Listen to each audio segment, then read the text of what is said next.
excavating the ruins of Kandar with a group of my colleagues.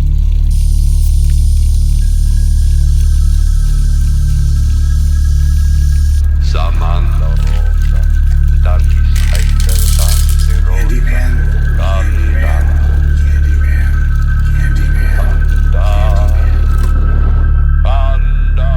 talk to me.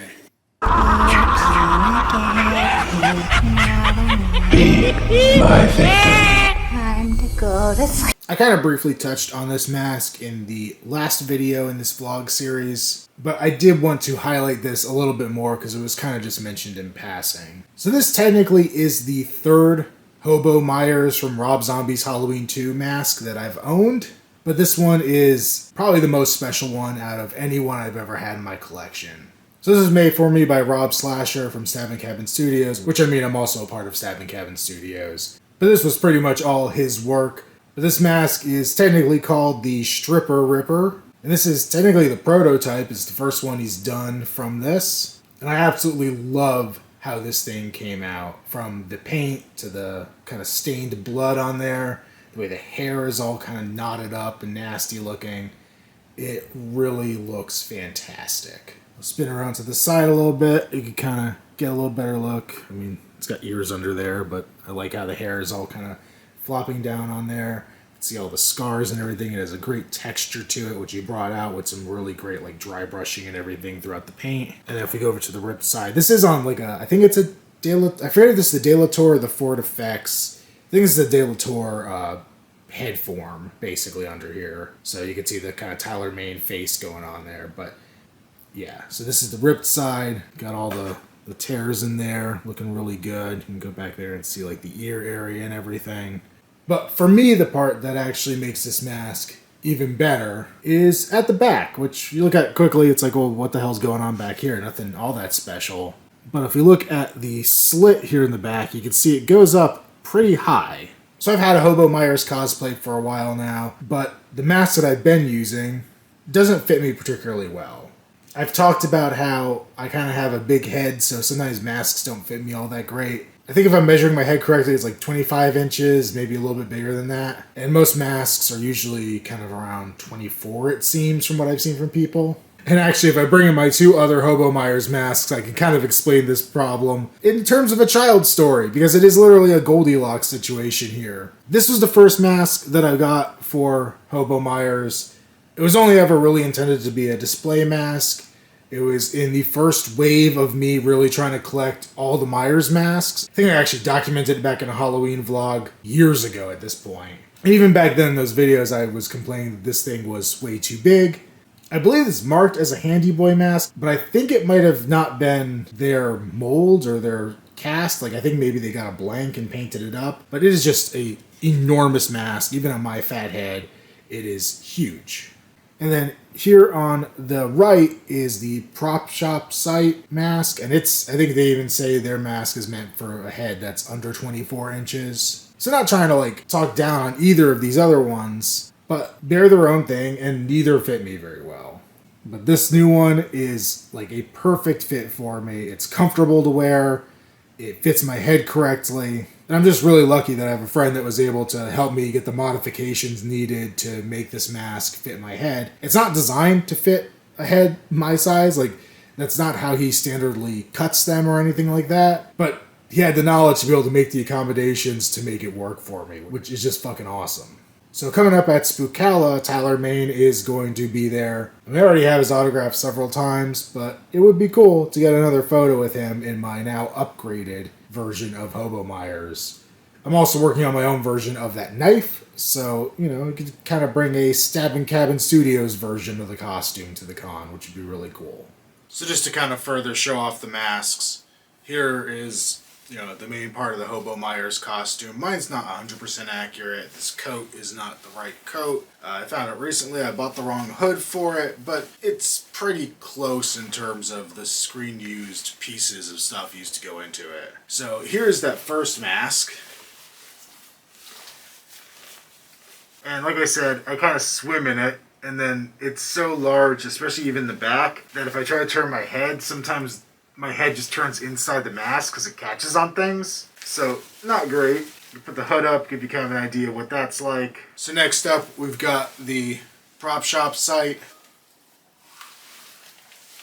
And ultimately, I think this one looks better, but it is really tight on my face. It just doesn't look quite right how everything should go together. And then just with the hood as well. And then as for the Stabbin Cabin mask, the main thing I forgot to talk about with it that's kind of important is the other reason I really am happy to have this is because I got to help make the mold for this mask. So while it is 99.9% Rob's work, I did get to contribute to this, which makes me pretty happy.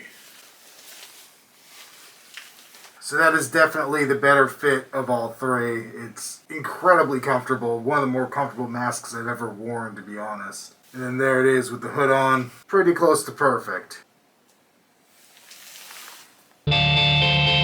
So in this episode of How Many Times Can I Go to Universal Studios and or Spirit Halloween within the Halloween season, I did both of those things over the last couple days. Universal, I was looking for something else, which I'll probably be unboxing later because I did order it off their online shop. But as a consolation prize for myself, I did pick up a Creature from the Black Lagoon coffee cup because, why not just have Creature from the Black Lagoon everything in my life? And then from Spirit, I picked up two smaller things. So I got this stupid little plastic cup of Ghostface, but this is art from the artist Stephen Luros Holiday. I have several of his prints around my house, and apparently he has this from Ghostface at Spirit, and also I think a blanket that's kind of almost like a bright green look from Stab, but his art's just really cool. So a $3 cup, I figured, why the hell not? Just put some pens in it or something, most likely, but it looks really neat. And then the other thing is this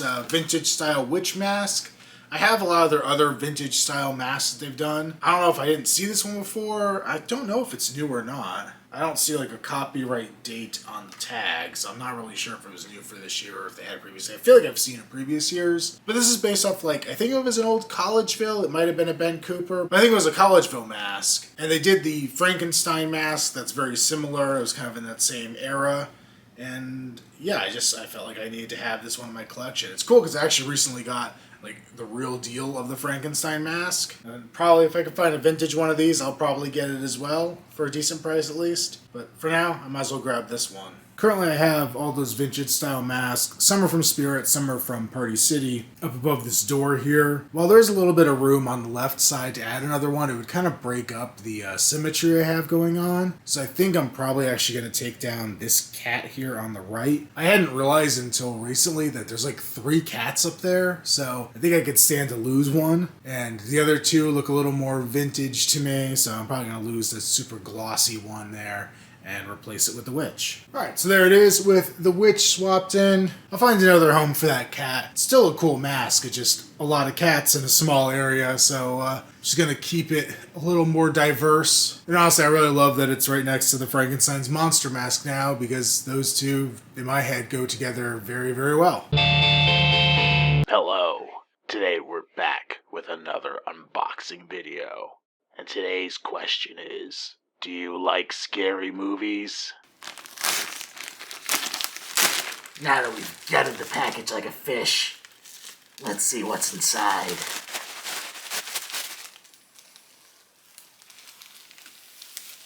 So we've got the Ghostface, I guess it's technically Ghostface, but Funworld Scary Movie replica mask, and this is the smiling version of the mask. I believe it's seen in the movie Scary Movie, but I believe it's also what you see on the poster for the mask. Last year we had gotten the kind of what's up version of it, showed up at Dollar General stores. And now apparently all 3 of the parody masks are showing up, I think both at stores and online. So you can still get this one, but then you could also pick up the smiling one. And I'm still looking for the stoned one. I saw it on Amazon, and then I was too late buying it, and it had sold out. So I still need to get the stoned one, which is ironically the one that I had back in the day. I don't know why my parents let me wear that as a costume in 2000 when I was in middle school. But yeah, I did that for Halloween one year. So the one that I need the most out of the scary movie parodies, still waiting to find, but hopefully that will change soon enough. Overall, it's not a bad mask. It feels like it fits a little bit tight on my face, but I don't know if that's because it looked like it was a little warped out of the package as well, so that could be contributing. However, the